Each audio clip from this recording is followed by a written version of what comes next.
सीधे नौकरी नहीं मिला तो गोली मार देंगे हम, सीधे बात है। कुछ नहीं किया, 20 साल से कुछ नहीं किया। बोले कंपनी कहाँ खुलेगा, कहाँ खुले, हम लोग को रोजगार चाहिए। अब की बार तेजस्वी सरकार भ्रष्टाचार जितना बढ़ा हुआ है उस भ्रष्टाचार को खत्म करने के लिए ऐसे ऐसे विधायक को नहीं जिताना, उसी में फायदा है। उनको तो वही आता है, हिंदू मुसलमान, इसको गाली देना उसको गाली गलौज करना, बस उतना ही आता। इनका काम है जहां रोड बना हुआ है रोड पर रोड चढ़ा दो। अमित शाह को सुनने देखने नहीं बल्कि हेलीकॉप्टर देखने आए। हाँ बिल्कुल, हेलीकॉप्टर देखने आए हैं। 2 महीना के चार गाँव में 1 महीना में 4 किलो दे।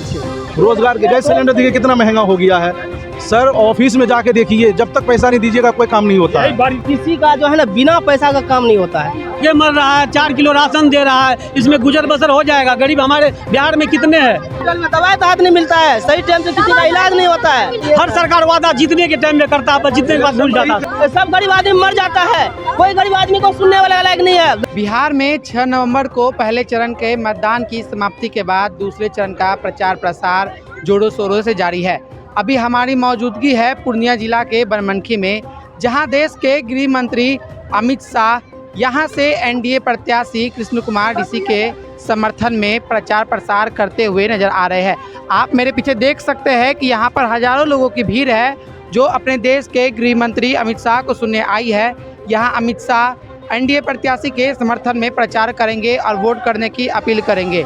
आइए यहाँ के लोगों से जानते हैं कि यहाँ पे जो 20 साल से एक स्थिर विधायक है कृष्ण कुमार ऋषि, क्या उसने काम किया है या फिर इस बार बनमनखी की कमान दूसरे को मिलने वाली है।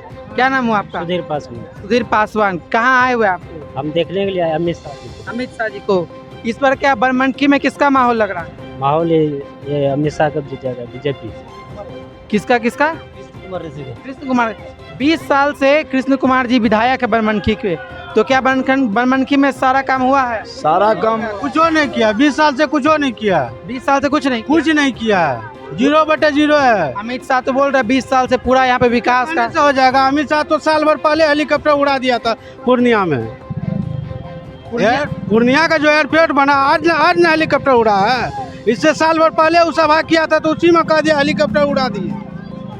इस बार माहौल क्या लग रहा है बनमनखी का? किसके पक्ष में? देवनारायण रजक जीत रहा है।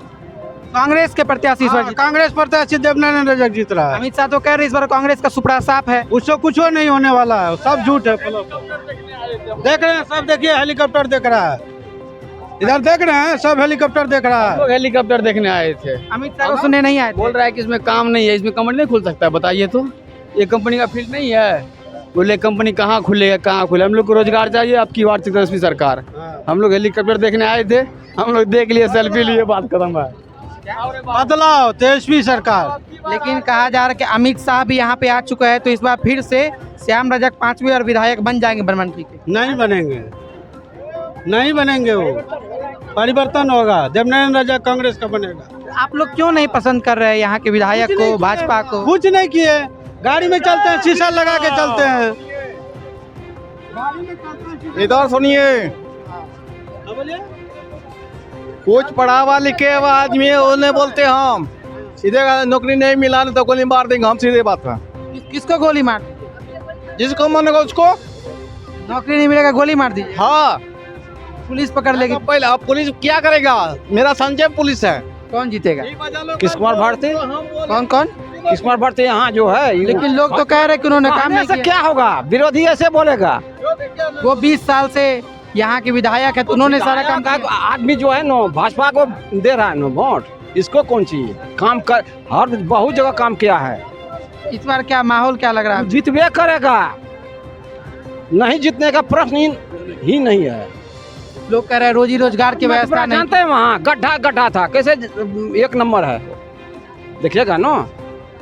रोजगार को लेकर क्या है? युवा इस बार रोजगार पे पूरा वोट कर रहे हैं। इस बार रोजगार को लेकर क्या प्लान है? रोजगार देगा ही। तेजस्वी यादव तो कहे वो तो हर घर में एक सरकारी नौकरी देंगे। वो संभव है? वो तो कह रहे हैं हम संभव बनाएंगे। हम लोग का बाल बच्चा अपनी झाड़ा फिर रहा है, कैसे देगा वो? असंभव है। नौकरी रखा है पॉकेट में, दे देगा क्या? भाजपा भी नहीं दे सकता, वो क्या देगा? नीतीश कुमार ने भी तो कहा है कि वो 1 करोड़ नौकरी देंगे आने वाले। जितना रहेगा उतना ही देगा ना। इतना दे रहा है तो कैसे, कहाँ से देगा? वो कह रहा है सबको नौकरी, कैसे देगा वो? जिला में जो बनमनखी है, यहाँ पे दूसरे फेज में मतदान होना है। बनमनखी क्षेत्र का जो मतदान होगा ये भ्रष्टाचार के ऊपर होगा। भ्रष्टाचार जितना बढ़ा हुआ है, उस भ्रष्टाचार को खत्म करने के लिए ऐसे ऐसे विधायक को नहीं जिताना, उसी में फायदा है। ये कृष्ण कुमार ऋषि को नहीं जिताने नहीं जिताने के लिए, उसके चलते भ्रष्टाचार पूरा बनमनखी में भरा हुआ है। ब्लॉक में जाइए, जमीन का कागज लैपटॉप पर चढ़ाइए तो बिना 10,000 15,000 से नीचे बात नहीं करता है। दाखिल खारिज में, हाँ, दाखिल खारिज हो या वो लैपटॉप पर चढ़ाने के लिए जिसका सारा चीज का पेपर सब ठीक है, उसको चढ़ाने के लिए जाइए तो बिना 10,000 15,000 से जो है कम में बात नहीं होती है। तो आप लोग ऐसे विधायक को रहने से क्या फायदा? बनमनखी में इनके कारण भ्रष्टाचार हो गया, इस बार जिनको टिकट मिला है ये मतलब पैसे से खरीद कर लाए, कि इन बातों में सच्चाई है? देखिए, इनके कारण भ्रष्टाचार हुआ है, ये बात से हम सहमत नहीं हैं। ठीक है, किसी भी जनप्रतिनिधि का दायित्व होता है कि वो अपने विधानसभा को अच्छा से हैंडल करे, अच्छा से चलाए, हर विभाग को देखे कि कहाँ पे क्या चूक हो रही है। अभी हमारे अमित शाह जी बोल रहे थे कि बनमनखी को चीनी मिल देंगे। बनमनखी का चीनी मिल का ज़मीन बियाडा के हाथों बिक चुका है। बियाडा कंपनी का? हाँ, बियाडा कंपनी के हाथों बिक चुका है। तो अमित शाह जी ये क्यों नहीं बताया कि चीनी मिल का अब ज़मीन कहाँ है? ये तो जनता को गुमराह करने की बात हो गई। अभी जो भाषण दे रहे, इस भाषण में उन्होंने कहा है, हाँ, अभी इस भाषण में उन्होंने कहा है कि बिहार में 20 चीनी मिल देंगे, जिसमें एक चीनी मिल हम बनमनखी को देंगे। मगर बनमनखी के चीनी मिल का ज़मीन बियाडा के हाथों बिक चुका है, वहाँ अडानी का फैक्ट्री बन रहा है। ठीक है, तो फिर आप कहाँ से देंगे महाशय बनमनखी को चीनी मिल? जरा बताएं कि कहाँ से देंगे। वो उन्होंने तो बताया नहीं, उनको तो वही आता है हिंदू मुसलमान, इसको गाली देना, उसको गाली गलौज करना, बस उतना ही आता है। अभी के भाषण में हिंदू मुसलमान पे चर्चा किया है उन्होंने? बहुत चर्चा की है। क्या कुछ बिंदु बताइए। हम उनके भाषण से संतुष्ट नहीं हुए, क्योंकि गृह मंत्री पहली बार बनमनखी की धरती पे आए हैं। बनमनखी के आदमी को ऐसा लग रहा था कि बनमनखी को कुछ बड़ी सौगात दे के जाएंगे, मगर ऐसा कुछ भी देखने के लिए नहीं मिला। आम भाषण की तरह उन्होंने ये भी भाषण दिया, बस यही है और कुछ नहीं है। इतने जो हजारों लोगों की भीड़ है, इससे क्या अनुमान लगाया जा सकता है? आदमी तो हेलीकॉप्टर देखने के लिए एक बात बताइए, वहाँ जितना अमित शाह के भाषण में भीड़ नहीं है, उससे ज़्यादा हेलीपैड पे भीड़ लगा हुआ है। ठीक है, उससे ज़्यादा भीड़ हेलीपैड पे है। यानी कि आदमी या इंसान, यहाँ के लोग जो है अमित शाह को सुनने देखने नहीं बल्कि हेलीकॉप्टर देखने आए हैं। हाँ, बिल्कुल हेलीकॉप्टर देखने आए हैं। आज के समय में जनता जागरूक है। ठीक है, और हम ये नहीं बोलते कि आप किसको वोट दीजिए। वोट देना मताधिकार, वो अपने ऊपर निर्भर करता है कि आप जिसको वोट देंगे तो आप अपने मन और दिमाग से वोट देंगे। ठीक है, इसीलिए अच्छे प्रत्याशी का चयन होना चाहिए ताकि बिहार में कुछ नया बदलाव हो सके। ठीक है, आपके इस महिला कॉलेज के बगल होकर के वो सीधा जो है वो आगे वो जो है मदरसा होते हुए वो जो रोड गया है, अभी तक वो कच्चा पड़ा हुआ है। अच्छा, कच्चा ही है वो? अभी जाके देखिए, हमने कई बार ये यहाँ के जो विधायक जी हैं, इनको हमने कई बार कहा, लेकिन सुनते कहाँ हैं ये लोग। इनका काम है जहाँ रोड बना हुआ है, रोड पर रोड चढ़ा दो, जहाँ वहाँ से खाली पड़ा हुआ है उसको मत बनाओ। रामपुर में जाके देखिए, 2 महीना के चाउर गहूम 1 महीना में दै छै, 4 किलो के दै छै। 2 महीना का जो राशन वो 1 ही महीना में मिलता है? हाँ, 1 महीना में दै छै। तो आप लोग कभी शिकायत किए है इस चीज का? नहीं किए। अभी आप लोग कहाँ आए थे? देखने के लिए आए। किसको? वो मोती जो आया था। कौन आया था ना? वो नेता जो आया था। आप लोग को कोई लाया था क्या यहाँ पे? नहीं, अपने आए। पैसा वैसा दे के नहीं लाया गया? नहीं, अपने आए हैं। ऐसा कहा जा रहा है कि बहुत सारी महिलाओं को पैसा दे के बुलाया गया। नहीं, पैसा देखने बोले ना छै। हर महीना नहीं वितरण करता है। चाउर गहूम किया मिले छै टाइम पर। आप लोग को राशन नहीं मिलता है तो आप लोग इस बार किसे वोट करेंगे? वोट करेंगे नरेंद्र मोदी, नीतीश कुमार को वोट देगा, उसी को देगा। आपको वो राशन नहीं दे रहे, फिर भी आप उसी का वोट करेंगे? उसी का देगा वोट, उसी का देगा। नरेंद्र मोदी को जिताएंगे, नीतीश कुमार को जिताएंगे। क्यों उसी को क्यों जिताएंगे? उससे लाभ बहुत मिला है। अभी तो आप ही लोग बता रहे हैं आपको राशन नहीं मिल रहा है। योजना गलती है, गलती डीलर का गलती है। वो तो भेज रहा है महीने राशन, 88 दिन पर राशन भेज रहा है। डीलर बदमाशी करता है, डीलर नहीं देता, डांट डोप को भगा देता, कहता जाइए नहीं बांटेंगे। आप लोग ऊपर शिकायत किए हैं? मौका नहीं मिला करने के लिए तो नहीं किए शिकायत। रोजगार के गैस सिलेंडर देखिए कितना महंगा हो गया है। रोजगार देखिए कहाँ है रोजगार? कहीं नहीं। रोजगार पे बात कीजिए, समझिए जी। क्या पे बात कीजिए। बिहार में रोजगार होना चाहिए। क्यों? किसी को रोजगार नहीं मिलेगा। इतने लोग जो बाहर जा रहे हैं वो रोजगार यहाँ चाहिए कि नहीं चाहिए? यहाँ पे रोजगार चाहिए, हम लोगों को रोजगार चाहिए, विकास हो जाएगा। रोजगार पे हम लोग बात करना चाहते हैं, रोजगार चाहिए हम लोग, कंपनी चाहिए, कंपनी। नीतीश कुमार कह रहे हैं कि इस 25 से 30 के बीच में वो 1 करोड़ नौकरी और देंगे। ये तो इलेक्शन के समय में इस तरह से वादा सिर्फ हो रहा है। ये वादा हर सरकार वादा जीतने के टाइम में करता है, जीतने के बाद भूल जाता है। टाइम में ये सब घोषणा होगा, इलेक्शन के बाद कहाँ है? 5 साल कहाँ चले गए थे वो? इससे पहले न करना चाहिए सब चीज। देंगे बस सब भूल जाते ही नहीं है, होना चाहिए, विकास होना चाहिए। रोजगार है, महंगाई है, भ्रष्टाचार है, बहुत सारे मुद्दे हैं। ऐसे 1-2 मुद्दा नहीं है, बहुत सारे मुद्दे हैं, समझ गए। बिहार का शासन प्रशासन व्यवस्था क्या है? शासन प्रशासन के बारे में सर ऑफिस में जाके देखिए, जब तक पैसा नहीं दीजिएगा कोई काम नहीं होता है। यही भारी धांधली है। अफसर लोग बहुत अफसरशाही करता है, बिना पैसे का कोई भी काम नहीं होता है। की बात सुनने के लिए हम अभी वो क्या कहते हैं सहरसा से आ रहे थे, सोचे कि कुछ बात करेंगे, मतलब सुनेंगे इनकी बात क्या कहना चाहते हैं, लेकिन जब तक में तो पता नहीं एंड हो गया। ये मर रहा है, 4 किलो राशन दे रहा है, इसमें गुजर बसर हो जाएगा। गरीब हमारे बिहार में कितने हैं, कोई काम काज नहीं है, लोग मारे फिरते हैं, बेचारे लोग हॉस्पिटल में जाते हैं, दम तोड़ जाते हैं पहले ही, उसके पास पैसे नहीं इलाज कराने के लिए। आज तक सरकार हमें व्यवस्था नहीं दिया हॉस्पिटल में। आप हॉस्पिटल का बात करें, सरकार तो बोल रही है हर जगह मेडिकल कॉलेज खुलवा रही है जहाँ पे हाई क्लास व्यवस्था की सुविधा है।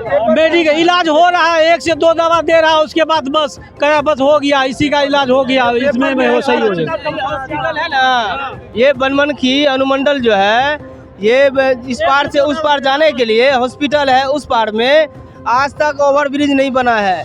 जितने भी अगर महिला का जो है ना, जो होती है ना गर्भवती महिला, सब दारू का भी व्यवस्था नहीं है। हॉस्पिटल को देखना चाहिए ना अगला को। हॉस्पिटल में दवाई तो हाथ नहीं मिलता है, सही टाइम से किसी का इलाज नहीं होता है। आदमी जाइए क्या कोई भी बीमार होगा तो दवा अलग अलग देगा, वो एक ही दवा देगा, खाली गोली 2-4 को दे देगा, बस जाइए। आज तक कोई भी महिला बोल दे हॉस्पिटल में अच्छा दवाई मिलता है, नहीं मिलता है। बीमारी है कौन वाली? बीमारी का मतलब हुआ कि कोई भी पेशेंट अगर इलाज के लिए प्रति आपका हॉस्पिटल जाता है, उनका सही तरीके से कोई भी डॉक्टर इलाज नहीं होता है, कोई भी डॉक्टर उपस्थित नहीं हो रहता है। उसके बाद सही टाइम से जो कोई भी जो है ना महिला अगर इलाज करना। चलिए, स्वास्थ्य व्यवस्था जब अच्छी नहीं है तो आप लोगों का भी दायित्व बनता है कि आप जाकर शिकायत करें कि मेरे अनुमंडल में ऐसा परेशानी है। देखिए, हम आपको शिकायत करने के एक रोज हमको मौका मिला। रात में एक गर्भवती को मैंने लेके गया, जब लेके गया तो लाइट गुम हो गया। 1 घंटा तक लाइट गुम रहने के कारण मैंने हंगामा जब शुरू किया, हेल्पलाइन नंबर से मैंने बात करना शुरू किया। उसने हमारे पास जो गार्ड आया, वो हमारे पास जो है ना धमकाने लगा कि तुम ऐसा फोन क्यों किया, ऐसा बात क्यों बोला, तुमको जो है ना जेल भेजेंगे, ये कर देंगे। आपको जेल भेजने की धमकी दे डाली? बिल्कुल, जेल भेजने की धमकी देने लग गया। हॉस्पिटल का क्या नाम? अनुमंडल बनमनखी अस्पताल, बनमनखी अस्पताल का काम है, जो कि जितने भी महिला है, जितने भी हमारे गरीब तबके के आदमी है, किसी का इलाज जो है ना सही तरीके से कभी नहीं होता है। क्यों नहीं होता है? हमारी सरकार जो है कहती है कि अच्छा काम होता है, अच्छा रोजगार होता है। आज हॉस्पिटल ले ले या राष्ट्रीय ऑफिस ले ले या कोई भी सरकारी दफ्तर ले ले, किसी का जो है ना बिना पैसा का काम नहीं होता है। कि अभी जो प्रखंड में हम लोगों से जाते हैं, मतलब कोई कागज पत्र लेकर के, तो पहले लेता है 10,000 रुपया, तब मोटेशन करता है, नहीं तो नहीं करता है। यह अफसरशाही बहुत बढ़ गया। ये अफसरशाही जो है हम लोग यहाँ बहुत बड़ा हुआ है, और मजदूर और किसान को टेरता नहीं है। आप लोग जब इतनी सारी समस्या है, भ्रष्टाचारी की समस्या है, आप लोग बोल रहे अफसरशाही की समस्या है, रोजगार नहीं मिल रहा है, पलायन है, गरीबी है, सड़कें नहीं है, तो इस बार आप लोग किसे वोट करेंगे? पहली बार हम लोग पैसा दिए, पैसा लेके भी पदाधिकारी वोट किसे करेंगे इस बार? आप परिवर्तन करेंगे, चाहेंगे परिवर्तन। हमारे इस महिला को आज तक पूछिए, कोई भी हॉस्पिटल में आज तक किसी को अच्छे तरीके से इलाज किया है? वोट तरफ के मर जाता है। पूर्णिया जो है ना, एक डाकू बैठा हुआ है, जितने भी डॉक्टर है, एक डॉक्टर का फीस है कम से कम 2,000 रुपया, 1,500 रुपया फीस है। एक अगर खून पेशाब जांच करने के पीरियड में भी 5,000 रुपया लग जाता है कम से कम। सब गरीब आदमी मर जाता है। कोई गरीब आदमी को सुनने वाला लायक नहीं है। गरीब आदमी मर जाता है तरफ तरफ के। अरे तो फिर सरकार तो 5 लाख तक का मुफ्त इलाज भी तो दे रही है आयुष्मान कार्ड के जरिए। आयुष्मान कार्ड जो है ना हमारे गरीब आदमी को जो दिया गया है ना, वो जो है ना देखने के लिए दिया गया है। किसी आदमी को जो है ना कोई कहीं पर जो है ना, तो प्राइवेट हॉस्पिटल में भी एप्लीकेबल आयुष्मान कार्ड। बिल्कुल आपकी बात कहना जायज है। जितने भी प्राइवेट हॉस्पिटल हो या सरकारी हो या गवर्नमेंट की जितने भी हॉस्पिटल हो, कोई भी गरीब तबके आदमी अगर हॉस्पिटल जाते हैं, वहाँ पर जो है ना ये आयुष्मान कार्ड की जो है ना कोई वैल्यू नहीं देता है। बिल्कुल इसके बारे में सोच कहता है कि जाओ आप पटना जाओ, ये बड़ा हॉस्पिटल जाओ, दिल्ली जाओ, एम्स में जाओ, या वहाँ आपका इलाज के प्रति जो है ना आपका किया जाएगा। आज हम अगर वोट करेंगे हमारे दीदी के प्रति कि हम बहुल छाप को वोट दे दो, चलो सही है, हम कह देंगे इसका बेटा है, हम कर देंगे, डाल देंगे। आज इनका हम बेटा है, हम बेरोजगार पढ़े लिखे हैं, रोड पे घूमते फिरते हैं, नौकरी चाहिए कि नहीं चाहिए? चाहिए ना, नौकरी मिलना चाहिए ना, हमें रोजगार चाहिए ना, सबको डॉक्टर का इलाज होना चाहिए ना, तो चाहिए तो हम लोग शिक्षित जगह जाना है ना। क्या बनमनखी में परिवर्तन जरूरी है? बदलाव जरूरी है। बदलाव परिवर्तन हो जाएगा बनमनखी। बिल्कुल परिवर्तन होगा, बिल्कुल होगा, बदलाव बहुत जरूरी है। 25 साल युवा साथी है, युवा विद्यार्थी जितने भी हमारे गार्जियन स्वरूप जो भी है, जितने भी विद्यार्थी हैं, हम सब लोग विद्यार्थी चाहते हैं कि बदलाव हो। हमको शिक्षा, किसे वोट करेंगे? हम बदलाव चाहते हैं। किसे वोट करेंगे? बदलाव चाहते हैं, सिर्फ इस सरकार को खत्म। बिल्कुल। क्या क्या आप क्या चाहते हैं? हम भी बदलाव चाहते हैं। किसे वोट करेंगे? 25 साल आरजेडी को। आरजेडी को। आप जिंदाबाद जिंदाबाद। आपने यहाँ के लोगों की बातें सुनी। उन्होंने बनमनखी की शासन प्रशासन न्यायिक व्यवस्था से लेकर यहाँ का जो स्वास्थ्य का व्यवस्था है, सब पे अपने अपने अलग अलग विचार और अपने अपने मत रखे। कुछ लोगों ने नीतीश कुमार की सरकार को बहुत बढ़िया बताया। उन्होंने पिछले सरकार को जंगल राज का हवाला देते हुए इस सरकार को बहुत ही सुदृढ़ और आदर्श बताया। वहीं कुछ लोगों का मानना है कि इस बार बिहार में बदलाव होना चाहिए, क्योंकि 20 साल से जो सरकार है वो कई मुद्दों पर काम नहीं कर चुकी है। अब अलग अलग लोगों से बातचीत करने पर अलग अलग बातों का पता चलता है, किसकी बातों में कितना दम है। 14 नवंबर को बिहार की सत्ता किसे मिलने वाली है या आने वाला वक्त ही बताएगा। अपने सहयोगी अंकित कुमार के साथ मैं सिद्धार्थ गुप्ता, बतंगड़ न्यूज, बनमनखी। दोस्तों, हम जनता की आवाज बनकर सच्ची पत्रकारिता कर रहे हैं। लोगों की समस्याएं, उनके सवाल और सच को सरकार तक पहुंचाने का काम कर रहे हैं। बस आपका थोड़ा सा साथ चाहिए। इस वीडियो को ज्यादा से ज्यादा ग्रुप्स में शेयर करें ताकि हर आवाज सरकार तक पहुंच सके। अगर आप भी इस पहल में हमारे साथ हैं तो कमेंट में जरूर लिखें बी सपोर्ट। आपका शेयर ही हमारी ताकत है। ऐसी ही कोई जन समस्या या परेशानी हो तो हमसे संपर्क करें या सोशल मीडिया पर कमेंट या डीएम करें।